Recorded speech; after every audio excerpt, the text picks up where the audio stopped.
Genesis 11. Now the whole world had one language and a common speech. As people moved eastward, they found a plain in Shinar and settled there. They said to each other, "Come, let's make bricks and bake them thoroughly."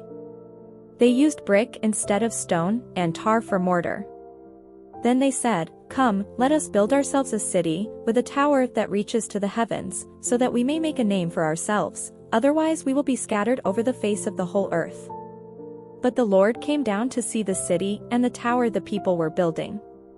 The Lord said, "If as one people speaking the same language they have begun to do this, then nothing they plan to do will be impossible for them. Come, let us go down and confuse their language so they will not understand each other." So the Lord scattered them from there over all the earth, and they stopped building the city. That is why it was called Babel, because there the Lord confused the language of the whole world. From there the Lord scattered them over the face of the whole earth. This is the account of Shem's family line. 2 years after the flood, when Shem was 100 years old, he became the father of Arphaxad.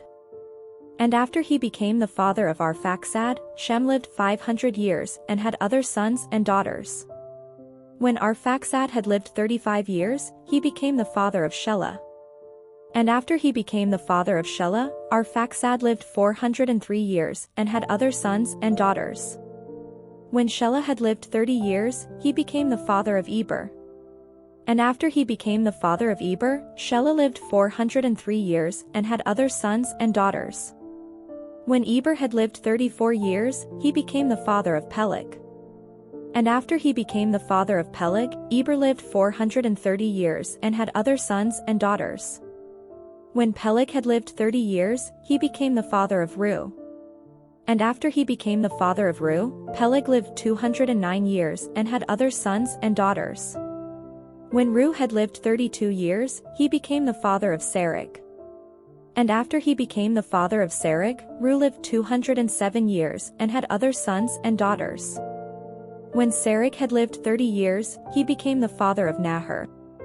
And after he became the father of Nahor, Serug lived 200 years and had other sons and daughters.